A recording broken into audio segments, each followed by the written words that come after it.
What is going on, YouTube? Happy Sunday to you. Welcome to the Jim of All Trades channel. Glad you're here. My name's Jim. I'm a Forex trader and a crypto trader, and I'm here to help you understand the market from an Elliott wave perspective. We're going to look at Bitcoin and Litecoin today. Tonight, we're going to look heavily at Ethereum in the live stream. So we're going to just focus in on Bitcoin and Litecoin. We're also going to look at Bitcoin and Litecoin in the live stream as well tonight. That is 9 o'clock this evening Eastern Standard Time. I'm in Central, but I think most people measure off of Eastern, so we'll just call it that, and you can do the calculation there. So be looking for that live stream tonight. We're going to look forward to that. I'm going to do some teaching as well tonight. I've got some questions along the way, and I want to answer those questions and then be ready to answer your Elliott Wave questions or your chart questions. We're going to take chart requests. Any chart you want to see, we'll do some live TA for you. Okay, that's tonight. But now we're going to look at Bitcoin and Litecoin. Don't forget to hit the like button. Let me just tell you guys on the videos that you guys commented on here. Let me just show you here. It's pretty awesome. Let's see. The most commented video right here. This is the please don't miss this trade one. I picked up 16 subscribers on it. There were like, let's see. I had mostly likes. I'm trying to find the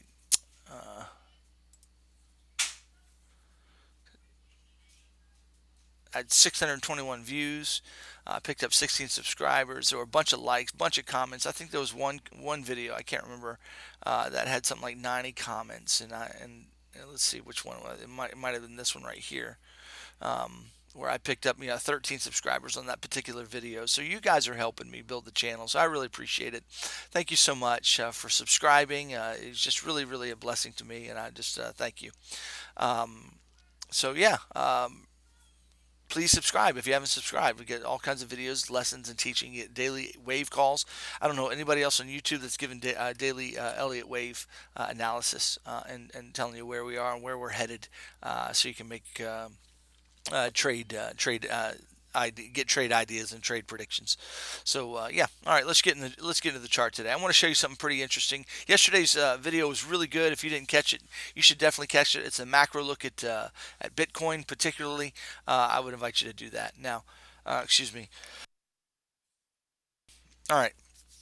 Um, what we have here is Bitcoin. We're on the 15-minute chart right here, and so I want to just show you the tools in my arsenal that just helps me understand what's happening here and how we interpret it. All right. First off, what we do is we need to understand the wave relationship or the fib relationship between waves. Okay. Common fib relationships between waves will kind of tell you what kind of wave is being made. Okay, when you have an impulsive wave, okay, I'm just going to talk about the third wave in particular. Okay, an impulsive wave is marked by 5 waves, and when you measure the first wave, okay, when you take your fib extension tool and you measure the first wave, and you extend it from the second wave, you should anticipate the third wave to surpass or come to or surpass the 1.618 extension. Okay, that's what we're looking for an impulse. If we don't see that, we don't have any high probability that we have an impulse wave. We most likely have a corrective wave. What does that mean? Well, if it's a corrective wave, you're only talking about 3 waves, and then we should expect a move to, after that's finished, after a corrective wave, to continue in the way the trend was going. So corrective wave is always going opposite the trend. An impulsive wave is going in the direction of the trend. So if we get an impulse here measured like this, then that means we should expect more impulse afterwards. We should expect a correction following it, a 3-wave correction, and then more impulse to the upside. Okay, so that's why we measure them, and so what you need to understand is that there's a telltale fib relationship between an impulsive 3-wave and a corrective C wave. So I just gave you the 3-wave, and I say this over and over in my videos, but a lot of you are new and a lot of you aren't getting it. So let me just help you here. The wave relationship between the A wave and the C wave, as you measure it, the C will come to the 1-to-1 extension or the 1276, and it will stop there. Sometimes it can come to the 1618, but it stops there.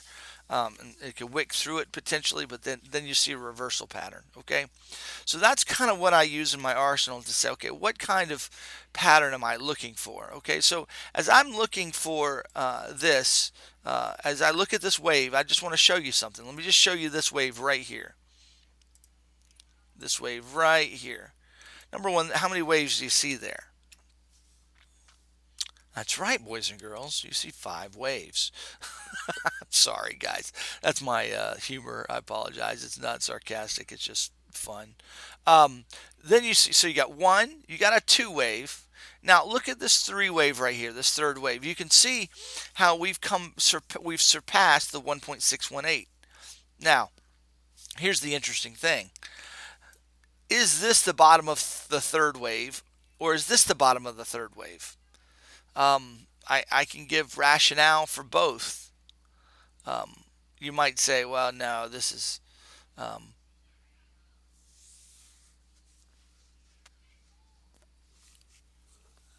you might say no, this is the bottom of 3. Well, that could be. It's not invalidated yet. This could be the wave delineation right now. This could be. I don't think it is, but it could be 1, 2.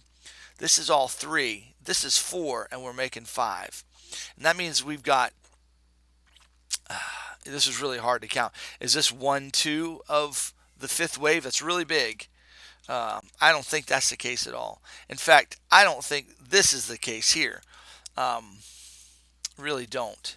It's really kind of I don't know. It's really hard to see. This is kind of a hard wave. So understand that. But that's more of an impulsive wave. Okay, I want you to know that. Now let's measure here. Let's measure this wave right here. We measure this one to this one. Here's the.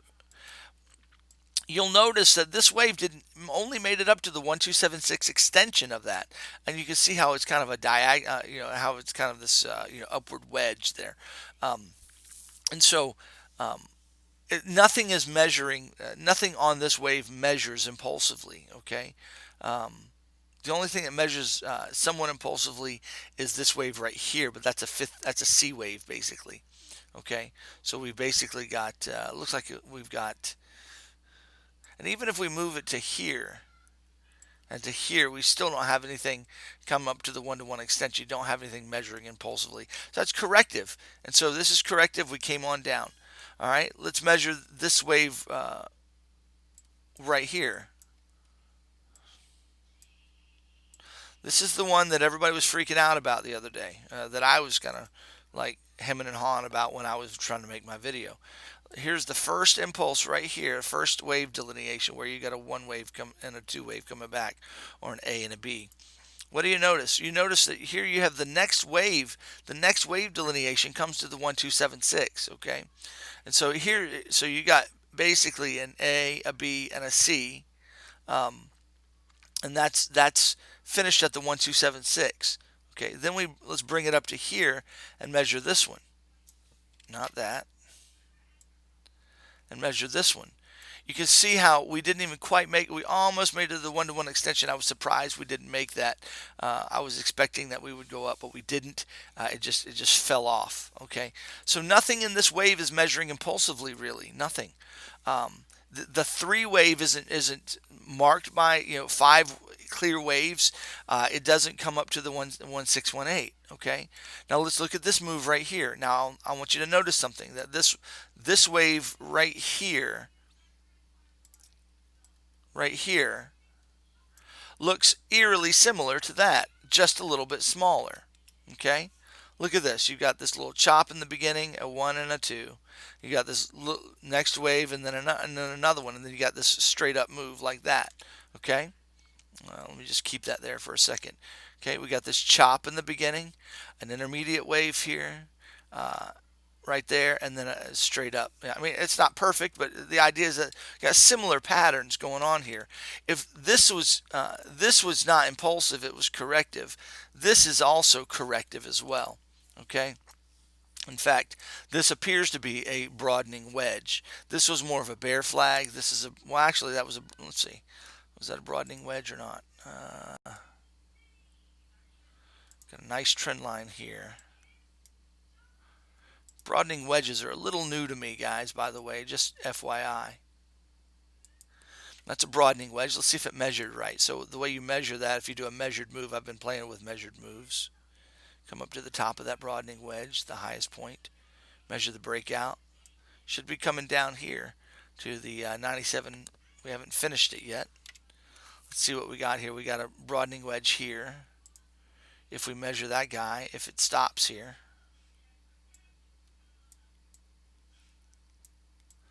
coming down, depends on where it breaks out.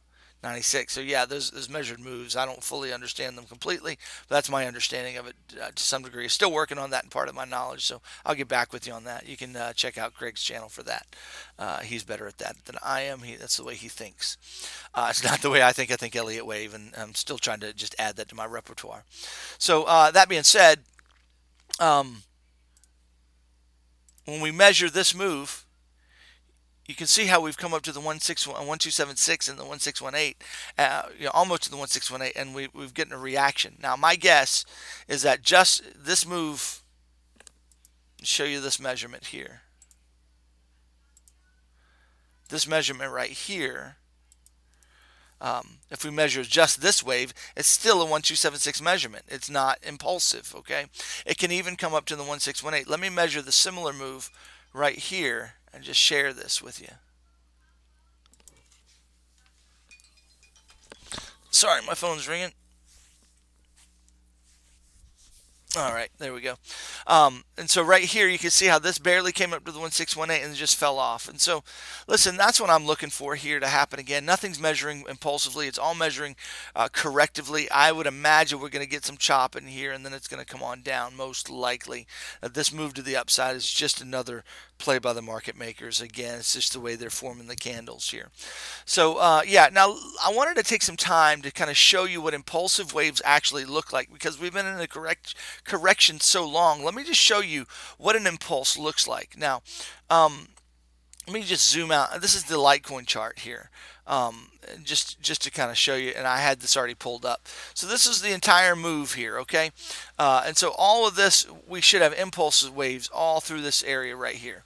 So let's just take a peek. What I've done here is I've actually taken us in this other chart, taken us back to this location right here. And I just want to show you what an impulse wave after a correction, so after a correction is finished, I want to show you what an impulse wave looks like after a correction is finished. So once we see this correction finished, we ought to be able to see an impulse wave to the upside measuring properly. Once we see that, we will know we have a trade setting up. So let me just show you what that looks like so you can understand. This is critical information, I tell you what. All right, so this is the bottom. This is back in December 15th or so, 14th, right there, when we had basically the beginning of the bull run right here. This was it right here. This is the end of it. So let's look and see. Let's measure. Now we've got a one wave, a two wave, and then if zooming in here, I want to just show you. 1, 2, 3, 4, 5. There's 5 waves right there. So that looks like the 5th wave to me. Okay, so I'm going to go, there's 1, there's 2. I want to show you something. Look where this next wave, so where's the next wave? It's right here, isn't it? So the next wave came up to the 1618, okay? What's that mean? That's a nice 3 wave. Let me just show you. This should be measured as 1, 2, that's measured as 3, this is 4, and 5. And I want you to notice the 5 wave subdivisions here. 1, 2, 3, 4, and all of those waves. You can see five waves clearly. And they all measure impulsively. And so I want you to see that, okay? All right, let's look at the next impulse wave and see if we can see. Let's just try to measure it again. So that we had a correction. Let me just show you what the correction measured at, okay? Actually, let's see. This would be the one wave. Okay, we had a ABC that came down to the 1-to-1 extension. We measured this one right here. Didn't quite finish. That's not even a great measure, but it did not measure impulsively. Let me just say that way. This third wave, so to speak, didn't come to the 1618. Came to the 1-to-1 extension. That's a telltale sign of a correction. Okay. Now let's look at this wave right here. We got a 1 followed by a 2 wave. Okay. Now look what happened. The next wave 1, 2. The next wave came up to the 1618, and you got 1, 2, 3, 4, 5 waves in the third wave. So the way we would count this next wave would be 1, 2, 3, 4, 5. Okay? Again, that's an impulse wave. That's what an impulse wave looks like. What all of this actually was, by the way, though, just hindsight looking forward with you, this was actually a one, the 1, 2, 3. This was 4, and this was 5, actually, because this was an extended fifth wave, and we had lots of those in this bull run, extended fifths. Okay, all right. We had corrective, corrective. Here's the next. Here's the next bottom. Let's look at the next measurement. Let's look what an impulse looks like. Okay, see how this wave came up to the 2618? Okay, so this is 1, 2, had an impulse here for the third, came up to the 2618, so that's a 3. This is 4, this is the fifth wave. Okay, this is some kind of a 2 wave here. Got another impulse here. Let's measure this one. Got a 1, a 2. Okay, came past the 1618, came up here, came back, and then went on up for the fifth wave. So you can see what impulses look like. And then we had this giant impulse right here. We had this very large correction right here. Okay, then let's look at the next. Let's look what this right after a correction, right after the correction is over. Let's see if we can see what an impulse looks like. Okay. Now this is kind of challenging here to see this wave break. So let's start with this little one right here. Okay, see how this came up to the 1618 and tagged it? We got 1, a 2, 3, 4, and a 5. There's 5 waves measuring impulsively. Okay, let's then take that entire move right there and look at this move right here. Okay, so if we take this entire move as a 1 wave followed by a 2 wave, let's see what that looks like. We got a 1 and a 2. Okay, see how this came up to the 1618? Telltale sign of a 3 wave. We got a 1, a 2, 3, 4, 5. There's 5 waves right there. That to me, let's see, 1, 2, 1, 2, 3, 4, 5. Yeah, this is my third wave. That's the way I counted that way back when. This was the 4 wave, and then look, let's just measure this next one. Okay, try it again here.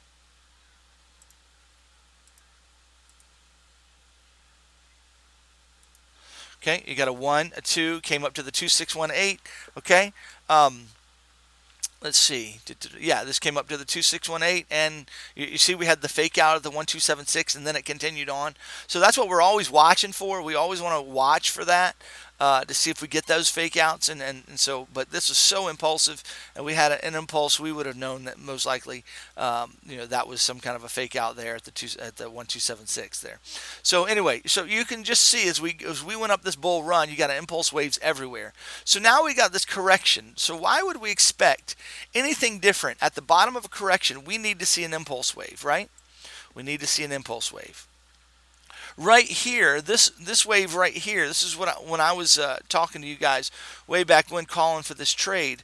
This really looked impulsive. Okay, you got a 1, a 2, this is a 3. I mean, this wave looked tremendously impulsive to me. And so I'm like, there it is. There's a reversal, right? And then I was expecting 3 waves to the downside, and we got it. And then we started going to the upside, and this was our fake out.